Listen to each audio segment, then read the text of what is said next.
Hello, everybody, and welcome to another edition of Talk Shop, the place where you can learn from experts in different industries how to become a more powerful communicator and how to speak your mind more clearly in different areas of your work and life. And I am really excited about today's guest. Here to help you recognize the greatness in yourself and others is the compassionate, the intelligent, the whip smart, the wonderful Sarah McVanel.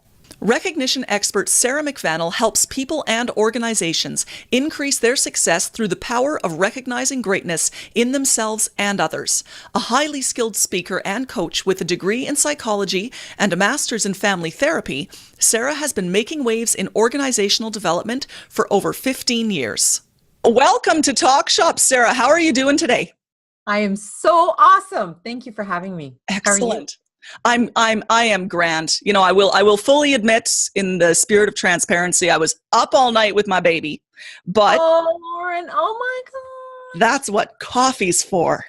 Yes. It's a wonderful thing. And I'm pumped to be able to talk to you today because the subject that we're addressing right now, I know is really important for not just you and me, but for basically everyone out there. It's important to your work. It's important to your life. It is important to your basic functioning, I think. So I'm going to kind of let you tell us about this topic. What is greatness?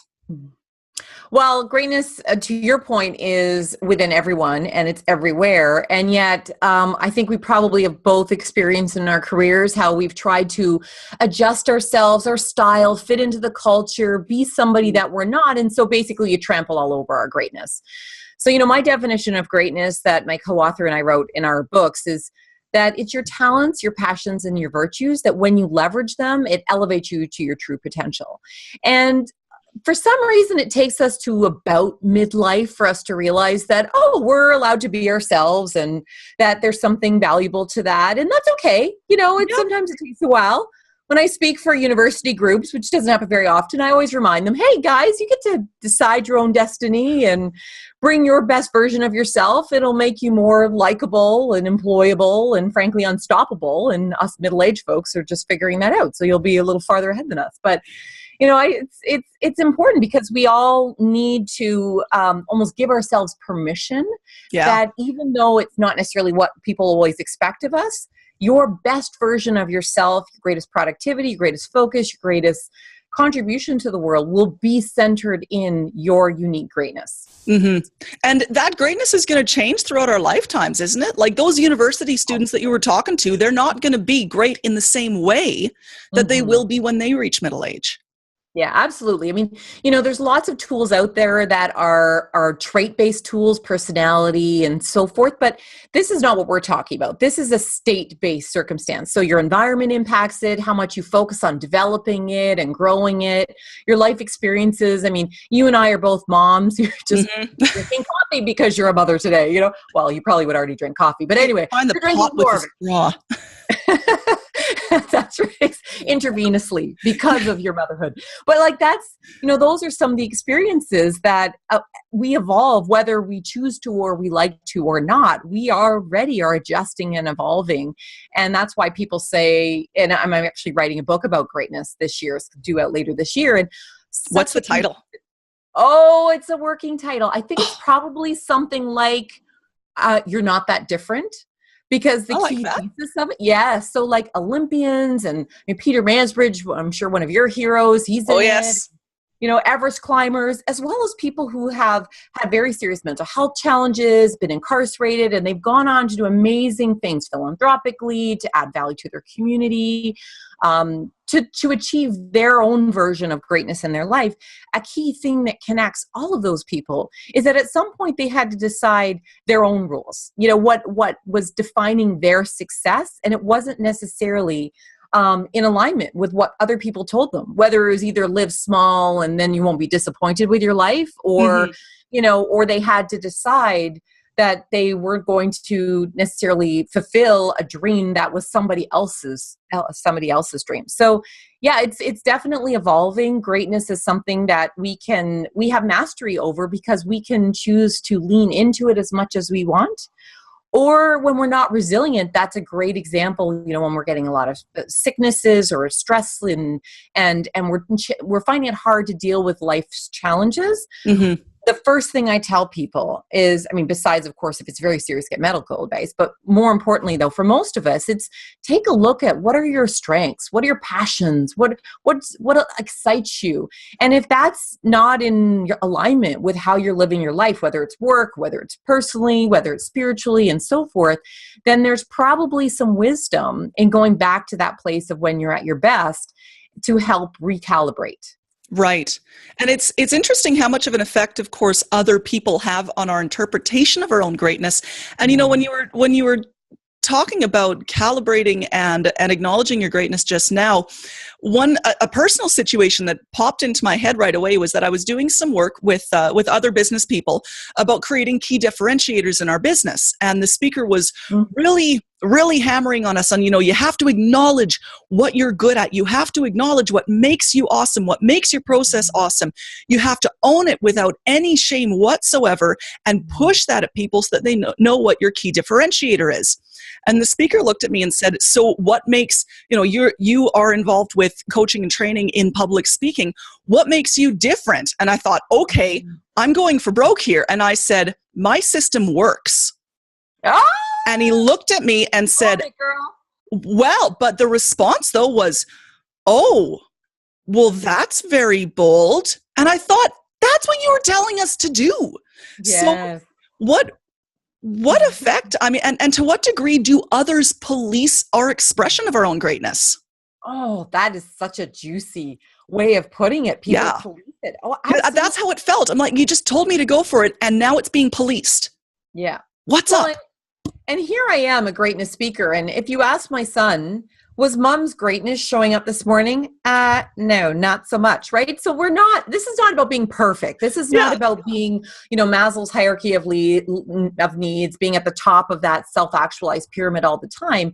This is about being connected into when you are at your best and trying to kind of get back there, such as this morning when I wasn't having, my best mother moments. And when somebody, I think the valuable feedback from people is when somebody's giving you some feedback when you're not at your best, right? Mm-hmm. When you're operating outside of your greatness, and the people that you really care about, the people who really know you, the people who have your best interest at heart, they're a great barometer for that. So in a way, I think it's great when people are, I don't know if they call it policing, but certainly if they're volunteering to help you with that greatness stewardship. But, the flip side to that is when people are trying to put you in a box. Yeah. So my background is human resources and organizational development, and HR, frankly, sometimes we're guilty of being very transactional in the workplaces. So here's your job description and your job fact sheet, and you need to do this on Mondays and Tuesdays, and don't deviate from that, and don't do too many manager responsibilities because then we'll have to give you more money and da-da-da. And that we kind of, what ends up happening is we deflate people. We end up taking away their resourcefulness, that it sort of tones down their engagement, and sometimes to the extent where they're just showing up on the job retired, which we call presenteeism, or they're looking elsewhere. I like that term. Yeah, it's not my term. That. Yeah, it's not my term.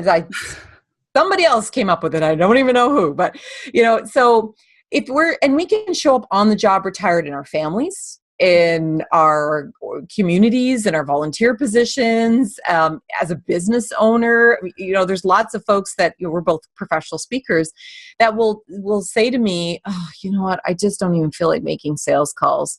Oh, I probably should call back the client who hired me last year and I don't feel like it. So, my question to them is generally, who can help to hold you accountable? Who knows that you're going to land those contracts? Or, if they're not a people-oriented person, they're more task-based, what systems do you have in place that can help you with that? Because that's more in line with their greatness. So, you can find ways in which people can help you stay on track to that, but you don't have to believe their story about who you are. And that's where, I guess, when I was mentioning about university students earlier, is that one of the interesting things that I hear every time I speak for them, which is different from corporate audiences or association audiences, is, do you mean I actually get to choose? You mean I don't have to do this degree, or I don't have to become let's say an engineer because my parents told me I could be a doctor or a lawyer or an engineer. And I picked that one because it was sort of, I didn't like blood, and because I didn't like arguing with people, so I became an engineer. So it's sort of a process of elimination. It's the safest of the three. The safest of the three options. And meanwhile, they want to be a teacher, or they want to be an actor, heaven forbid, or they, like, I mean, I was in acting, so I can say that, but for those parents, that might be like, oh, right. So, but it's similar in the workplace, right? Is that oftentimes we are expected to fall within the norm, and we have a like me bias when we evaluate people, when we hire people. So what if you're not like other people? There's probably some pressure. It's not even overt necessarily to try to conform more to the way we do things around here, or the way we are. And yet you and I both know the best diversity comes from, the best innovation comes from that uniqueness, the difference. And that's, I think, the very root of the question that person was asking you is, what makes you different? Mm-hmm. So don't ask me that question if you don't want to hear the answer, because my greatness will show up. And then as soon as you trample on it once, I'm probably going to, unless you're that sort of determined person, you're probably going to hold it back. Yeah. Because really the message is your greatness as long as I say is fitting for how I think it's appropriate for you to express it, or for what I most value, so I'm glad that you said that, and I'm glad you sort of stood for it. And I hope you're a role model to other people, and they went and they thought about how they're going to stand for it and not live so small in their, the expression of their business. It was tough to hear that, like to see that response, and then to see the pushback, and oh, well, I suppose.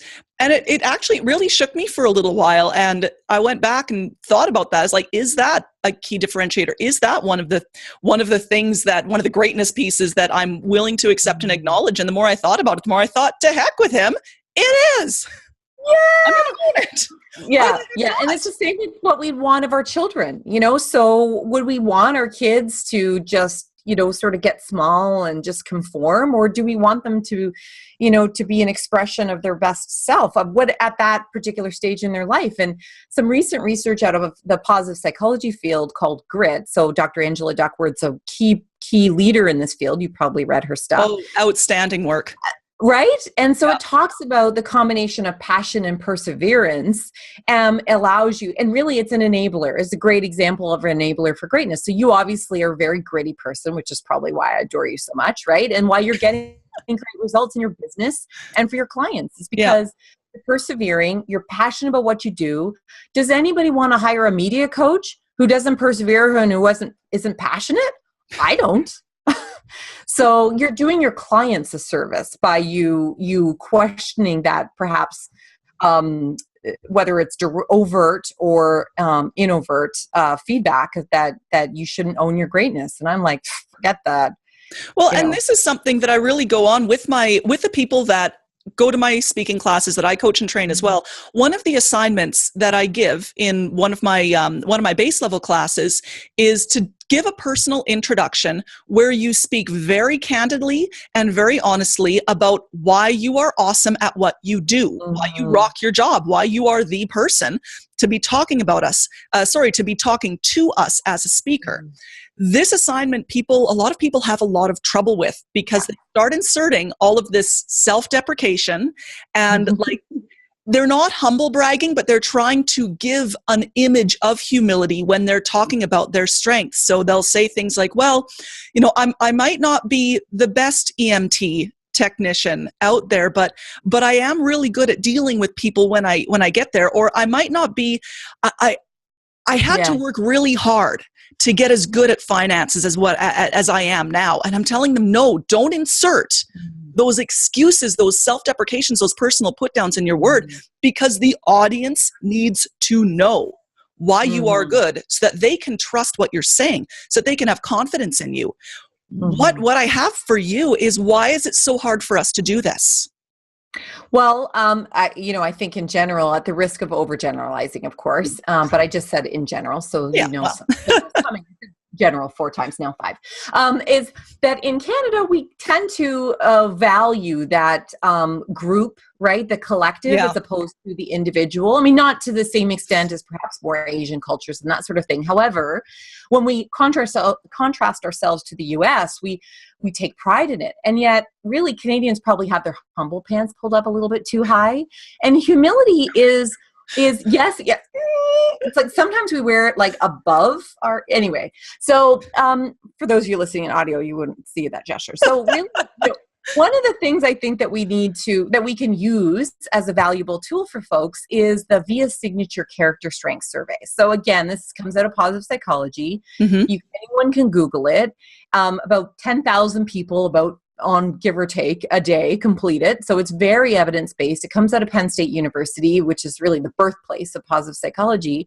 And humility is one of 24 strengths.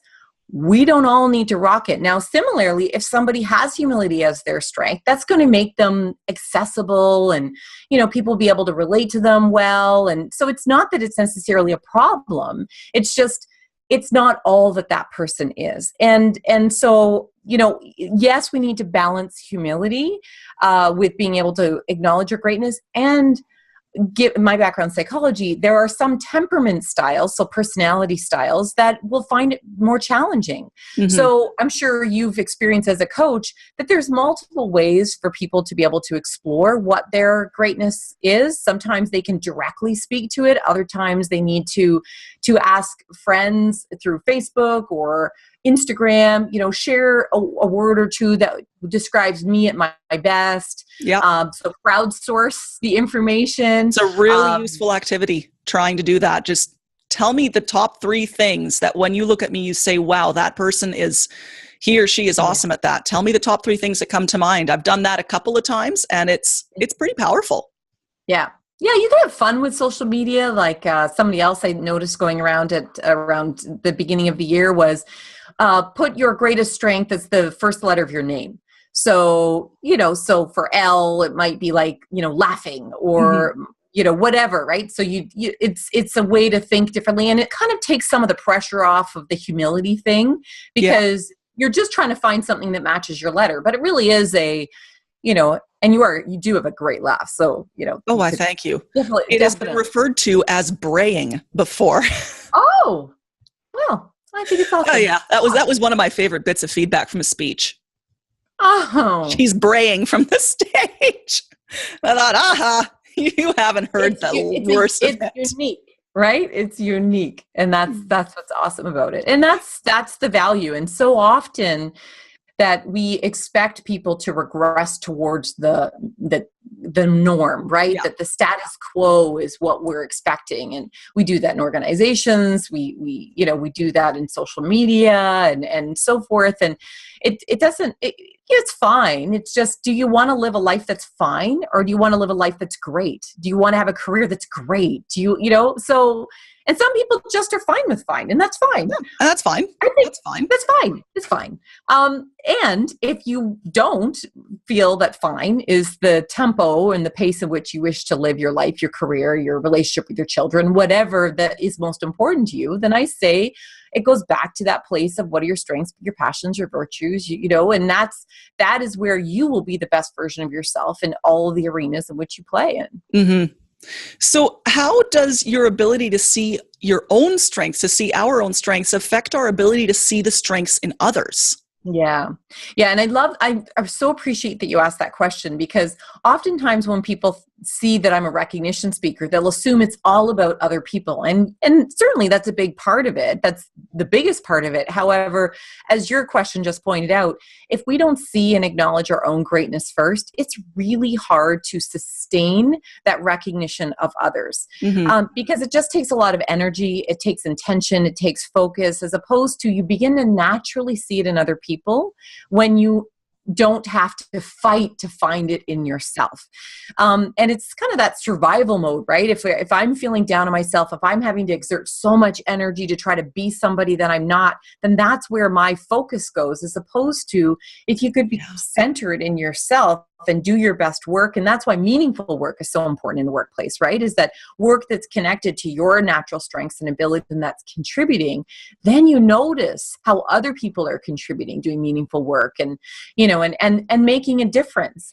And that's where you can often notice the greatness in other people that's different from you. Mm-hmm. Because when you're down on yourself, or when you just frankly don't think that you're that exceptional, you may look to see other people who confirm and are sort of similar to you, and that's what you most value.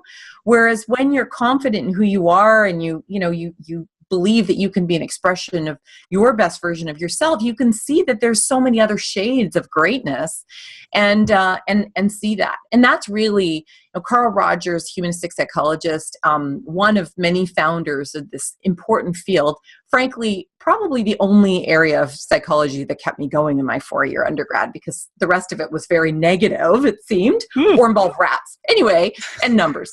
But I've repressed all that stuff, so I'm not going to bring it back up. But, one of the key things that he said was, if there's one thing that people need more than to be loved, it's to be understood. Yeah. And at first I thought, oh, that doesn't fit for me. I think everybody needs love. And he's not saying people don't need love. It's just, you don't need love from everybody. But you do need to be understood in all areas of the world. You don't expect to probably go to work and be loved. You probably don't expect to go to the gym and be loved. But if all of a sudden the personal trainer or your boss or, your neighbor is criticizing you and they just don't get you, that's exhausting. That's constant sort of barrage of how you're not good enough or you should be different in the world.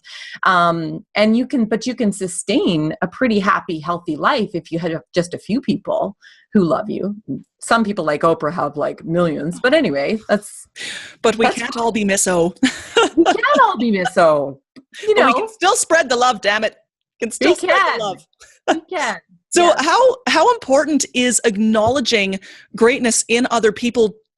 What sort of role, sorry, I'm going to rephrase that. What role does acknowledging greatness in other people, and I loved how you said shades of greatness, because sometimes I think that greatness, we interpret that as being something huge instead of seeing all of the little things that contribute to the greatness. But what role does acknowledging that in other people have on the health of an organization? Mm-hmm. Well, I mean, a great example of that, and I do this all the time, to the point where my teenagers actually starting to call me cringy because it's no longer adorable anymore. But anyway, that's okay. They love the honesty of teenagers, eh? Yeah, they think everything I do is cringy now anyway, so that's okay. But I keep little squishy frogs and frog charms in my purse. And about 2 summers ago, we were in Costco. My daughter had found a snowsuit she liked, but she's an Amazon like her mother's, very long arms and everything. So we had to find the largest size, couldn't find it. And so we asked a lady to come over and to help us, who was folding t-shirts. Could you come over and help us? But she kind of looked up at us with this look on her face, like, this is not Nordstrom's, right? This is, I'm not your personal shopper. This is Costco. But she not came my over job description. Not my job description. She came over, she was looking, and she found it, and she gave it to my daughter, and she went back to fold t-shirts. And my daughter went into my purse, grabbed one of these little squishy frogs, and we went back over to her, and we said, sorry to bother you, but we just wanted to frog you. And I'm sure that you all the time say those words to people. Oh, yes. Why, every day. Every day. Exactly. So it generally gets quite a surprising reaction. Either people laugh or they get afraid. And she looked like she was going to call security, but fortunately she didn't. Because we said very quickly, because FROG stands for Forever Recognize Others' Greatness. And clearly you want to make sure everybody leaves with exactly what they want to need. And she put out her hand so Simone could put the little frog in her hand. And she looked up at Simone with tears in her eyes. And then to me, and to her frog, and then to Simone and to me. And then I get choked up. And then my daughter's looking at me and then her and thinking, oh my gosh, grown-ups are so weird. But, I explained to my daughter in the car, the reason why she had that reaction is because most of the time grown-ups are being told what they're not doing well, or they're thinking of all the things they haven't done or that they have to do, or how they're a disappointment to themselves, to other people, to the banker who needs more money or whatever, that we don't often think in terms of where our greatness is. And we took a moment out to share with that person who I think was having a bad day. And this was no slight on Costco, because most of the people in that store are very happy and jolly. But bad days happen for many reasons, not just work. Exactly. Yeah. And so I said to my daughter, it was a teachable moment, right? And I said, you can, by a small gesture that you just organically thought that that would be something nice to do. And I just, happened to have the words that just flowed and that were right for her to hear in that moment. And who knows what kind of impact we made on her life, because there was a reason why she got teary. There was a reason why she had been having a bad day or maybe bad month or maybe bad year. And we ran into her actually a couple of months later. She was at the checkout and I didn't even remember her. I hope she's not listening to this podcast because she might feel badly. Actually, I hope she is listening to it because then she'll hear how awesome she is. And everybody should listen to your podcast. And she looked up from the, her job that she was doing, and she had a big smile on her face and she said, "Oh, I look at my frog every day." And I said, "That's great." And it just clicked right in that moment that who she was. And she said, "I have to tell you, I had been folding t-shirts thinking that I should probably leave my job because 3 people had yelled at me in the last hour about how I couldn't help them and what good am I?" And I thought, well, if I'm not good at my job, then I should probably leave and go someplace else. But when your daughter gave me that frog and then you said what you said, that was exactly why I got into retail. Is I do want people to leave with what they want and they need and make their day a little easier. So now every day before I leave the house, as I put on my watch and I unplug my phone, I look at my little squishy frog and I say to my frog that sits on top of my mirror when I check my hair before I leave the house, you're going to go to work and you're going to do the best job you can to make sure everybody leaves with exactly what they want and they need. And then I leave the house. And so I leave with that mentality. And she said, if very rarely do people yell at me. And if they do, I just go, "Oh, I'm so sorry that you feel that way." And she said, "It has never bothered me since, because I know that people see, even when I'm not having a good day, I know I can still be the best version of myself." Yeah. So I said to Simone afterwards, I'm like, see, that's why we do this, right? Because you can impact people and you have no idea what kind of impact you're going to make on them. Yeah. So whether everybody should say to somebody at some point in their life, "I'd like to frog you," and just to see the reaction. But like, even if it's us squishy frogs or saying those words, it's spontaneously recognizing somebody when they need it or want it. And who knows what kind of impact it's going to have. I mean, that's just one of like countless stories I could share with you, but just do it, right? Well, and it also relates back to, once again, that term that you used before that, those shades of greatness. And I don't know about you, I do see this within bits of intergenerational conflict within the workplace. And I know that sounds like a very technical term, but it's the best description of it. When you have different cohorts of workers, each who have their very own specific definition of what greatness is, and then they get down on other cohorts of workers for not being that, or for not demonstrating values in the same way that they would demonstrate it. I see this most often between millennials and boomers, and to a degree Gen Xers as well. The generations get down on each other for this.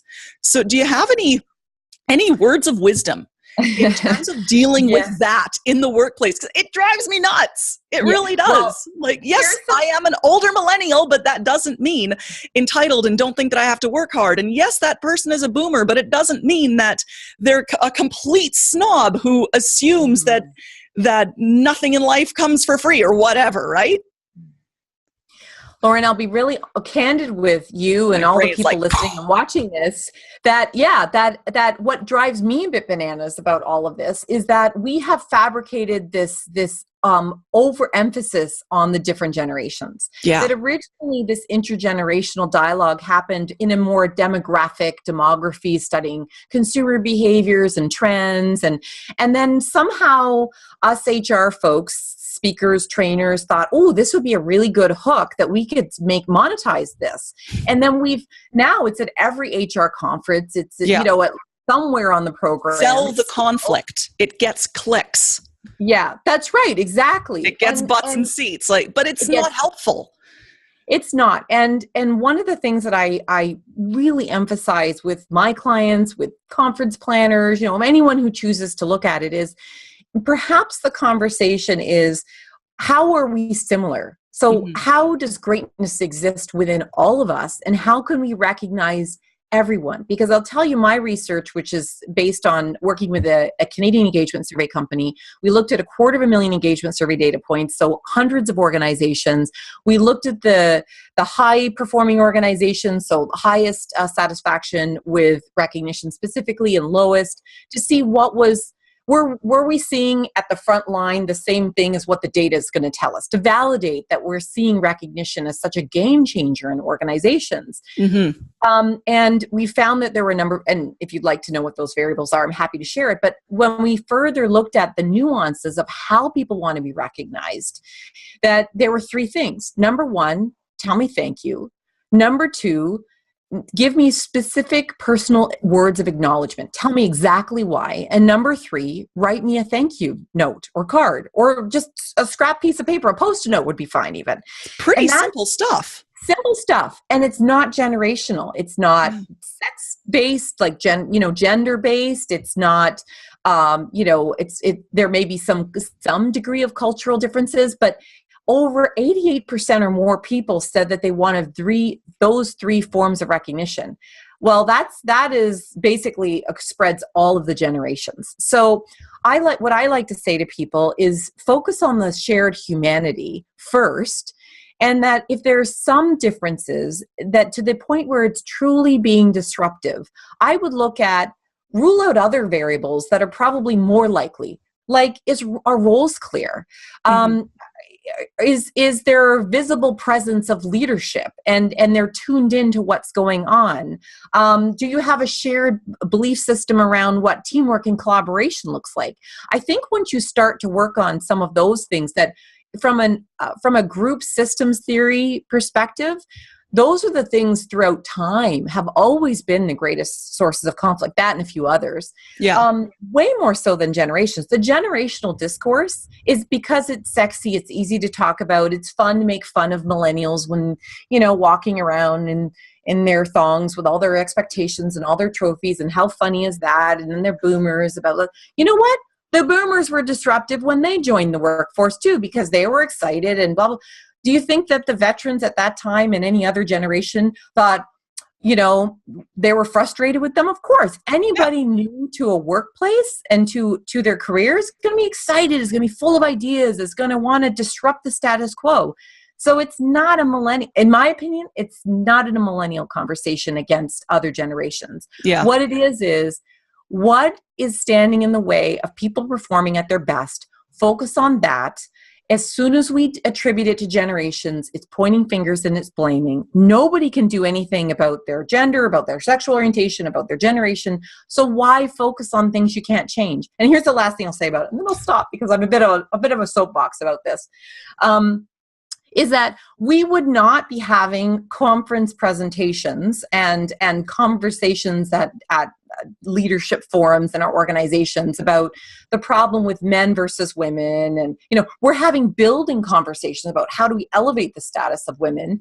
But most of my clients who I do work for around women's conferences, mm-hmm. they bring the men into the room too, and it's not exclusionary. In fact, I've had clients say, there is no way that we will ever host a women's conference and not have men invited or present. Even if the room is too small, we will cram people in. So we'd never have an exclusionary finger-pointing conversation. So why is it okay that we're blaming the millennials? Why is it okay that we're pointing the fingers at different generations? I just think it's completely disruptive in a bad way, not controversial, like let's sort of get innovative. Let's disrupt so we can innovate. It's not like that at all. Not like that. If it does the opposite, it shuts people down because it labels as opposed to focuses on greatness, which is in all of us.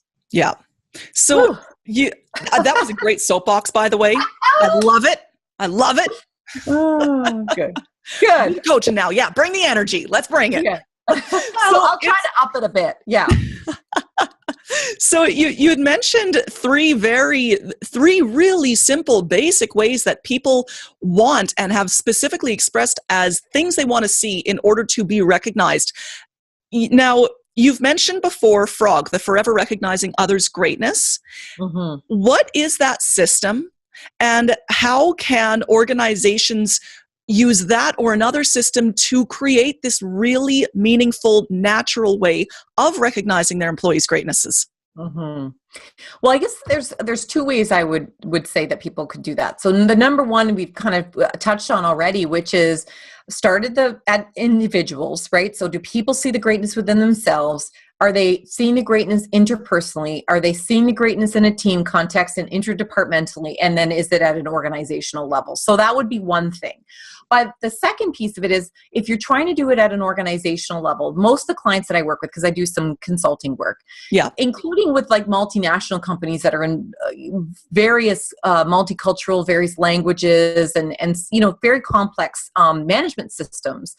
And what we try to do is we try to have a balance of both standardized common ways that the organization and the people in it have told us they most want and value recognition. But then there's also a local component as well. And so that's what I would highly recommend to folks. And if they're curious and they want to understand this a little bit better, then they're welcome to connect with me. Greatnessmagnified.com is my website. And so they can contact me through that. But, in a nutshell, that's the first level. Because if people don't see the greatness within their self or it's being squashed, then or at a team level or interdepartmentally, it's there's tension there. I mean, you got to sort of clean those things up. And recognition, the great thing about it is it's part of this data set I was mentioning to you is one of the variables of having a high recognition culture is it builds trust. And once you have trust, then you can start to have change. You can start to experiment, dabble with things because it's people are willing to take chances in an environment with trust, even in environments of change, as long as there's trust. And then when it comes to a systems approach, I'll tell you, Frog is my trademark brand. I totally believe in it. I 100% know that it works. And some organizations have brought in the actual brand to do that standardized, here's the sort of the organizational hook is Frog. And then, how you choose to apply it at a local level is up to you. Because Frog doesn't work for everybody, right? Yeah. So, I'm an organization that I've been working with who is a member of my Frog portal, so a membership-based site. It worked really, really well for 9 out of their 11 departments. And then 2 of their departments one felt it was juvenile and the other one just didn't get it. So they developed their own thing. Totally fine. I know. Yeah, but not everything works for everyone. It's the same thing with helping people speak. You have to try different techniques for every person. Sorry to cut in there. That was no, you're not at all. For a minute. Yeah, I totally agree with you. I'm glad that you said that because, and that's part of why I don't have a canned system. It would be really easy to make a lot of money doing that, but I just don't believe it's right because it flies in the face of what greatness is all about. Every person has a unique dynamic of greatness, a greatness that's evolving every day, all the time. So, of course, organizational culture is the same thing. So, respecting what your organizational cultures, what your greatness is as a culture, what the greatness is at each branch of it, whatever that looks like, whether it's by country or by division or by department, and that there's a balance of you've got a strong foundation that we recognize people in the basic ways, the thank yous, the acknowledgements, personal specific acknowledgements, having some form of written and or digital recognition. And I encourage people to find ways that they can make it expansive. So bring it to Twitter sphere, bring it to, your intranet, find ways that you can make it really accessible for people, and uncumbered, right? That's sometimes when I go and I do work with organizations, they have recognition programs already, but they're so complicated. Yeah. And it requires people to fill stock and replenish cards. And and if it's complicated, people aren't going to do it. It's going to fall by the wayside if it's complex. People are too busy. I mean, that's almost cliche to say, but any time that there's a barrier to being able to sustain something, then you don't have a viable system. So really, that's the other reason I think why, from a Frog system perspective, you need to be able to have the both and approach. So yes, we can have some common language to the value of recognition, whether that's Frog or something else. And that then you can curate that as to how that's going to manifest and culturally how that's going to fit in your own microcosm, your own little mini culture. Yeah. And we're going to close it down on that note, Sarah, because that's such a solid way to close it down. And I really do encourage everyone out there who's watching this, if you're looking at incorporating more of this acknowledgement of greatness, of building yourself and others up so that you can move forward with whatever goals you and your organization have, please do check out the Frog member portal system. There's no affiliate here. I'm pushing it because I've had a look at Sarah's work and it really is outstanding. It's a great way to start making the recognition of greatness part of your personal practice and part of your organizational practice. Because I think that it's that practice aspect of it. It's something you do regularly. That's what really, really makes it powerful. So, Sarah, I know that you mentioned your website already, but can you tell us about it one more time so that we know how we can find Frog and how we can find more about you and ways to tap into your wisdom? No problem. So greatnessmagnified.com, and you probably could find lots of articles. I know you can find lots of articles online that I've written or co-authored that talk about the business case for recognition. Sometimes people think it's fluffy stuff, and I think some of those articles are why recognition is not fluffy stuff. So looking at how it builds trust, increases innovation and continuous improvement cultures, improves intention to stay, trust in leadership and satisfaction with leadership, and even satisfaction with the organization. So, I would encourage people even just to do a search for the specific business issue that you're having, and whether it's me or whether it's somebody else who's writing about that in that space. I'm confident that you'll find recognition strategies that fit for your organization to deal with some of the things that you're dealing with. So greatnessmagnified.com or just a Google search. Mm-hmm. Yep. Outstanding. And we'll, of course, pop the link down in the description below to your website. We'll also have some links down there for various articles, like the business case articles. We'll throw in some links for that as well. So you will be able to tap into Sarah. And for everyone watching and listening today, go out there and frog someone. It feels great. And you don't know how it's going to change their life. It's a really great thing. Go and frog someone today. That sounds a little And if you just want a good chuckle, see their reaction when you say, I want to frog. Yeah. Thank you so much, Sarah. Thank you to everyone out there watching and listening, and we'll see you again on the next Talk Shop. Thank you. Bye-bye.